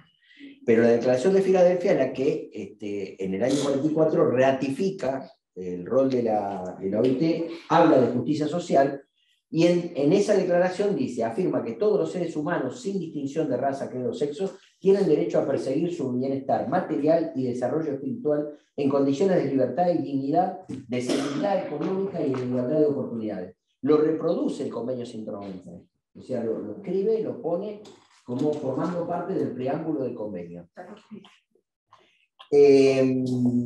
Y el enfoque humanista del convenio está: derecho de toda persona a un mundo de trabajo libre de violencia y acoso, incluido la violencia y el acoso en razón de género, puede constituir una violencia o un abuso de derechos humanos, una amenaza para la igualdad de oportunidades, inaceptables e incompatibles con el trabajo decente, una cultura del trabajo basada en el respeto mutuo, dignidad del ser humano para prevenir la violencia y el acoso. Y la idea de promover los derechos fundamentales instar a la negociación colectiva, fomentar protocolos de actuación, es decir, en materia de violencia, generar protocolos de actuación en caso de que haya una víctima, cómo tiene que hacer la denuncia, ante quién, cómo resguardar testigos, cómo resguardar a la persona, ¿no? Resguardarla, digo, porque casi siempre en una estructura vertical, jerárquica, debe haber alguien arriba el cual puede estar involucrado, o un grupo, puede ser horizontal también, un grupo de personas que atacan a otra. Entonces ahí hay que tener cuidado también de preservación de secreto, por lo menos, hasta que se haga el sumario interno, hasta que se averigüe o se deslindan responsabilidades. Hay que ser cautelosos en esto. Por eso hay que fomentar algún protocolo determinado en esta materia, instrumentar medios de capacitación e información, que esto era lo que decíamos anteriormente, ¿no? Que todo el mundo esté informado sobre estas situaciones. El convenio sobre seguridad, bueno, estos son los convenios a los cuales se relacionan con el convenio 190, que era lo que habíamos mencionado, sobre seguridad y salud en el trabajo y el de higiene y seguridad, tanto el convenio 187 como el 155. Después, libertad de asociación y el reconocimiento efectivo del derecho a la negociación colectiva. Ahí tenemos convenio 87 y 98 de OIT, eliminación de toda forma de trabajo forzoso obligatorio, el de abolición de trabajo infantil y la eliminación de la discriminación en materia de empleo y ocupación. Argentina en el año 2004 hizo un congreso en la UBA muy importante sobre esto, sobre los principios de derechos fundamentales. Y lamentablemente, en ese congreso no estuvo el panel de abolición de trabajo forzoso. Inclusive cuando Alterini abre el congreso, dice, llama la atención que no estés este tema. Estoy hablando de 2004. Ahora resulta que nosotros teníamos algunos trabajos de inspección que se habían hecho en el 99, donde se habían detectado talleres clandestinos acá en la ciudad de Buenos Aires, más en el Bajo Flores. En el año 2006, 2 años después de este congreso que se hizo en la Universidad de Buenos Aires, hay un incendio y que mueren unos menores de personas indocumentadas, trabajo forzoso, trabajo clandestino. Es decir, hay un estatuto de trabajo a domicilio que ahí se le aplica una ley penal, hay un artículo penal, es decir, Aguada está la esposa procesada. Tenemos varios casos de esto. Ahora, 2006 ocurre esto, 2016 ocurre nuevamente en la calle Viale, otro incendio y otra. Es decir, acá hay una combinación de factores. Yo conozco allanamientos que hizo la FIP en el interior, donde se ha encontrado trabajo infantil, en la sierra. Que ahí tenemos un problema, porque el Poder de Policía de Trabajo no puede acceder a jurisdicciones provinciales, pero por medio de la FIP sí se puede. Ahora, imagínense ustedes, en el año 2004, yo no quiero mandar al frente a nadie, pero decidieron de que no había trabajo forzoso cuando teníamos gente esclavizada. Digo, cómo es la toma de conciencia, ¿no? Y la responsabilidad de quienes, de alguna manera, tenemos cierto conocimiento o cierta información y que tenemos que visibilizarla y dar información sobre esto. Pero esto es un tema de decisión política, no pasa por salir a perseguir, ¿no? Es decir, metamos más policía, no se trata de un problema de policía, es un problema de cultura. Y esta cultura, obviamente, pasa por la decisión política. Me comentaba Carlos Etala que cuando iban al interior, cuando llegaban a la hacienda, ya estaban avisados. Sí, El propio comisario les avisaba a los dueños, pero te encontrás con un tuey que tiene campo, y bueno, el otro de campera amarilla. Una serie de personajes políticos que tienen campos y que operan de esta manera. Al ministerio, antes de eso, los que tenían facultades plenas, le han quemado autos al interior. En Capital pasaba, en Flores tenías los talleres clandestinos que íbamos a hacer operativo de relevamiento personal y tenías la maquinita de coser y al lado del colchoncito. Y la ciudad de Buenos Aires tiene facultades plenas para intervenir. Fiscalización de la ciudad de Buenos Aires. Ahora, pero fíjense que como esto, ¿no? Es decir, cuando uno dice violencia, eso es violencia laboral. Aparte tienen una zapatilla con 70.000 enchufes. ¿Cómo no va a haber incendios? Todas las máquinas, que además son máquinas industriales que necesitan trifásica y usan la de 2B. La domiciliaria. Pero que todas esas cosas tienen que ver con qué actitud uno puede tomar frente a estas situaciones, ¿no? Pero vuelvo a insistir, esto siempre es un trabajo hormiga de información, capacitación, visibilización, saber que existe y que está el problema, y el tema ahí después viene la respuesta. Por eso puse primero lo que decía Cristian de Jul, ¿no?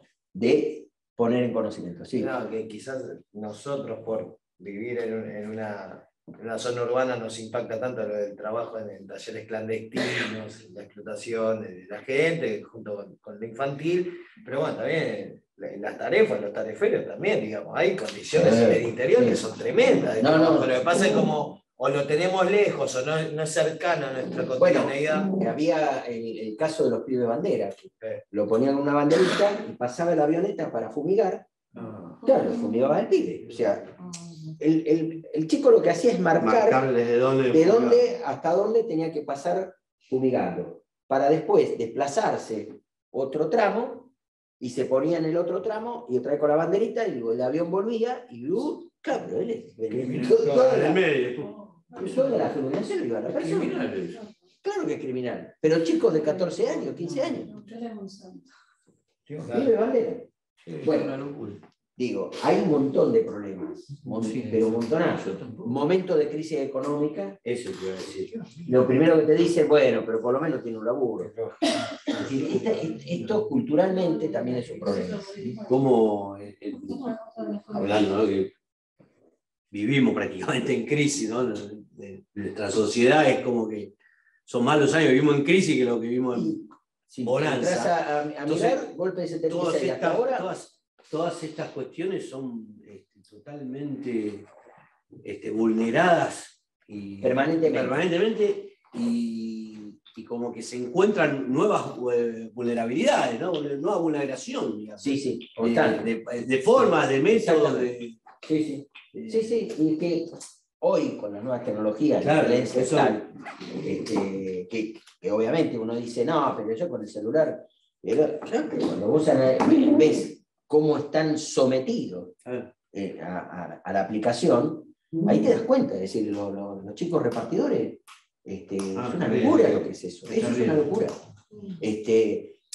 Y fíjate, el Poder de Policía de la Provincia de Buenos Aires le hizo un cargo, la justicia avaló el cargo, con lo cual ahí ya empezó a visibilizarse de que eso es trabajo, que esos son trabajadores y eso es un contrato de trabajo. Claro. Punto. Ya se acabó la discusión. Pero si vos lo mirás, tenías Pedido Ya, tenías ASIN, que era un gremio, que había negociado colectivamente con Pedido Ya, o sea que ya se estaba laboralizando el tema, viene Macri, mete dos empresas, que es Globo y Rappi, y deslaboraliza, tolerado por una decisión política, no puede decir. Y aparece ya una discusión de crear un nuevo gremio, una nueva expectativa, entonces hacemos un estatuto especial para esto. No, ¿qué estatuto especial? Si estos son trabajadores y es un contrato de trabajo. Claro. Y además tengo empresa. Porque en la aplicación no viene el venezolano a publicitarme que me va a traer la pizza. No, te dice Rappi, te dice Globo, o sea, es la empresa la que maneja. Y el algoritmo, que es el contrato, el algoritmo lo hizo la empresa. No se consensuó ni se hizo ningún contrato con nadie. Eso ya viene armado ¿por quién? Por la empresa. Y bueno, peor que todavía incluso te dice que te lo va a traer Jacinto y te va a traer Wilson. Claro. Porque Wilson no tiene los papeles en realidad para poder sacar el registro de Rappi de la empresa que sea. O sea, hay precarización en la precarización, tantos niveles. Es que lo que pasa es que la irregularidad, una vez que se desata, ya después cualquier cosa. Claro. Pero esto viene a cuento de esto de la desocupación y la crisis hace que este tipo de precariedad en el trabajo se permita y se tolere, ¿no? Pero claro, el tema es cuando empezamos a preguntarnos en qué hacer. Por eso, bueno, podrá ser muy, quizás demasiado pretencioso, pero bueno, el tema es que sí, hay que hacerlo. Por otro lado, responsabilidad de la CRT, que yo creo que algo había señalado, pero que hay...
El trabajo, alegre, empezó a deprimirse, empezó a sentirse mal, y fue así que le dice a su compañera de trabajo, esta le dice, bueno, hace tal cosa, la respuesta desde lo que uno dice, bueno, uno se cría con la regla. Es decir, el no que aparece, digamos, del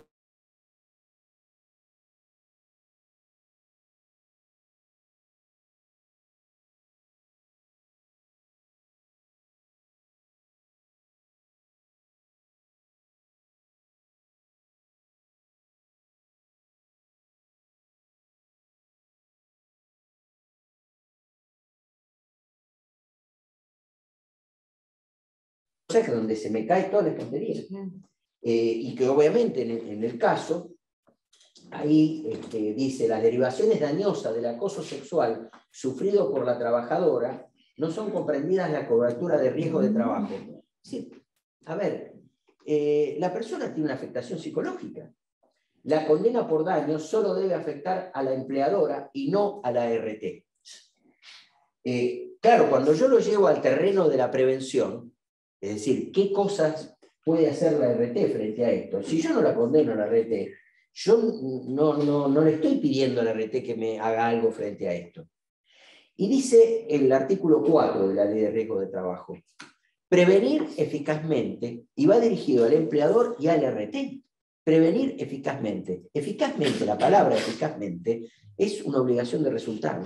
No es de medio, no es hacer todo lo posible para lograr el resultado de no generar un daño. No, eficazmente tiene que tener un resultado concreto y que no haya daño. Y aquí, obviamente, frente a esto, se la desresponsabiliza. Y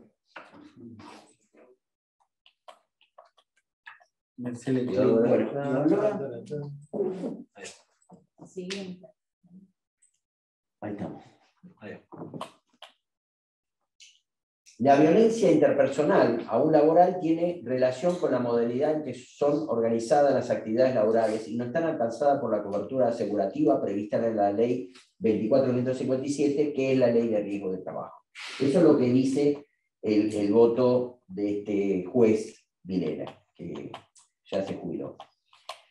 Y hay una disidencia de la doctora Pastel Villijara que dice: las aseguradoras de riesgo de trabajo codemandadas deben responder por el total del monto de condena hasta el límite de la póliza en la causa por daños derivados del acoso sexual sufrido por una trabajadora, pues de haber cumplido con las obligaciones que tienen a su cargo, se habría evitado o por lo menos mitigado que padece aquella como consecuencia de la relación laboral en que se desarrollaba su tarea.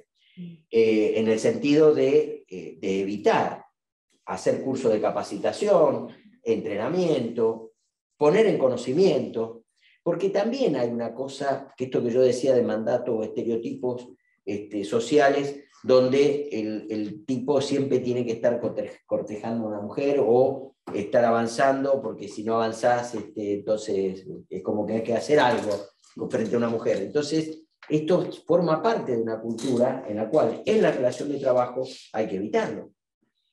Porque ¿dónde está el límite? ¿No? Es decir, esto que dicen no es no, ¿no? Que decir, no, bueno, pero cuando te dice no es porque sí, ¿no? Es decir, que esto que está instalado como cultura popular lleva a situaciones de violencia, que genera obviamente estas contradicciones de cómo me voy a mover, qué conducta.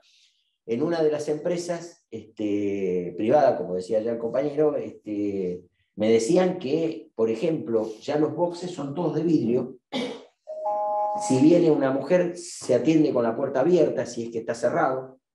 Es decir, buscar formas donde las cosas sean más abiertas y que no haya situaciones de soledad o de ocultamiento o cosas privadas. Es decir, evitar en el lugar de trabajo ese tipo de situaciones. Pero obviamente que esto es todo un desafío.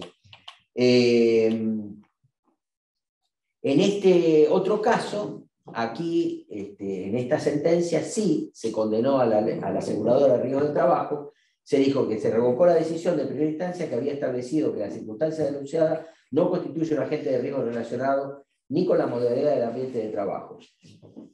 En la especie, la trabajadora acreditó que presentaba una incapacidad parcial y permanente del 10%, y el síndrome que tenía era una reacción vivencial anormal neurótica de manifestación depresiva en estado leve, conforme el dictamen médico-psiquiátrico. Y con esa base es que se cita este informe de OIT del año 98. Fíjense que no era una norma todavía, pero lo tiene en cuenta el juez para resolver el caso y propuso ya desde entonces que se tenga en cuenta la violencia laboral en sus distintas etapas, es decir, que no se ataque solo sus efectos, es decir, prevención. Y para esto, obviamente, es por eso que es responsable la RT, por no haber hecho prevención en materia de violencia. Bueno, en este otro caso era un caso de acoso psicológico que llegó a la Corte, pero la Corte no se metió, pero en este caso la incapacidad psicológica era del 55%. Sí, muchísimo, muchísimo. Bien, vamos a mostrar esto y ya damos por terminado, pero quiero reiterar cuáles son las normas de derechos humanos que tiene este convenio para repasarlas. Primero los fundamentales de OIT, pero también la Declaración Universal de Derechos Humanos, el Pacto Internacional de Derechos Civiles y Políticos, el Pacto Internacional de Derechos Económicos, Sociales y Culturales, la Convención Internacional sobre Eliminación de toda forma de discriminación racial, sobre eliminación de toda forma de discriminación contra la mujer, y la Convención Internacional sobre Protección de los Derechos de los Trabajadores Migratorios y sus familiares. Normas todas estas que están en el artículo 75 y inciso 22 de nuestra Constitución. ¿Esto qué quiere decir? Que tiene una relevancia, al menos jurídica, de importancia, para tener un argumento de peso. Es decir, para cuando uno habla de este convenio, no está hablando de bueno, esto es para los países centrales, nosotros estamos en otra situación, en este momento de crisis no podemos andar perdiendo el tiempo en estos temas, porque la gente necesita comer. No, espera, de esto también se vive. Y por eso creo que el tema de la violencia y el acoso, incluido la violencia de género, es un tema que recién empieza. Es un tema para trabajarlo largo y tendido. Pero para esto, primero es el canal de información, capacitación sobre estos temas. Esto es lo primero. Y después ir trabajando sobre esto, porque hay algo, ¿no? Un amigo, y además docente, doctor también en Derecho de Costa Rica, ellos tuvieron una modificación en la legislación laboral muy importante hace unos años, que tenía que ver con la tutela del delegado sindical. Ellos tenían una ley laboral de la década del 50, muy buena, pero cuando se trataba de un delegado sindical no tenían tutela, o sea, no tenían la protección. Y era un problema eso por la hora de, si había alguien que peticionaba, reclamaba y lo despedían. Entonces, lograron generar un cambio en la legislación. Y me dice, ¿vos sabés cómo empezamos? 10 años nos tardó esto. Pero lo logramos trabajando en cada sindicato y en cada sector, en cada seccional, ir a hablar con la gente sobre el tema, explicando cuál era el problema que generaba no tener esa norma. ¿Cuáles eran los problemas que generaba no tener esa norma? Para que la gente tomara conciencia primero de la necesidad de la norma. Nosotros estamos acostumbrados a que viene algún genio que desde arriba nos dice, esta es la ley, y que nos va a dar soluciones.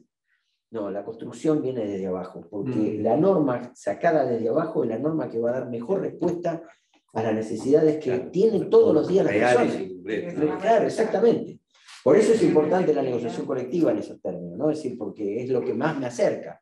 Yo el otro día cuando escuchaba, ¿no?, que presionaban al Poder Ejecutivo a sacar un aumento salarial por decreto, yo decía, no, es la negociación colectiva el tema. Pasa por ahí. Es ahí donde hay que dar respuesta. Porque es ahí donde vos tenés la realidad de cada actividad. Y los temas estos de violencia es distinto en cada sector, en cada actividad, inclusive en cada ministerio es distinto. Es decir, por eso es importante trabajar esto con la gente, ¿no? Y obviamente generar diálogos, charlas, opiniones, ir generando canales de comunicación. Bueno, muchas gracias por la atención.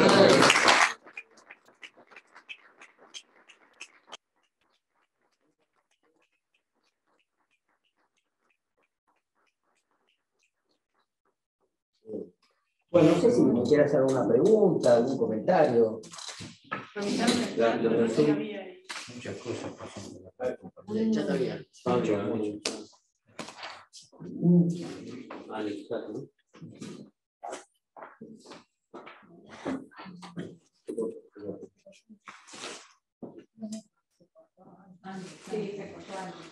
No, sí, sí. Ah, eso 628. Otra vez, excelente posición, muchas gracias. Si hay alguna pregunta, algún comentario. Te pica el Zoom, vale. Estuvo muy bien contado con lo que contó el chico. Mirá el Zoom si quieren. Pido bandera. Sí, yo no conocía esa tarea. Eso es un acto criminal. Es un acto criminal. Sí. Lo que pasa es que cuando se empieza a visibilizar el tema, uno impacta, pero cosas de ese tipo suelen ocurrir y pasan desapercibidas. Sí. Están hablando, ya están preguntando. No, Fabiana justamente tiró. No, le pregunté si había alguna pregunta, me dijeron que no. Ahí te están saludando. David. Sí. Bueno, podemos dar por cerrado entonces. Bueno. Esta segunda reunión. Gracias a todas y a todos los que participaron. Y bueno, seguramente lo tendremos en otra oportunidad para disfrutar de un rato de pensar y de, no sé, y de reflexionar acá al doctor, al profesor David Duarte, al compañero. Así que bueno, nada, gracias y nos vemos pronto.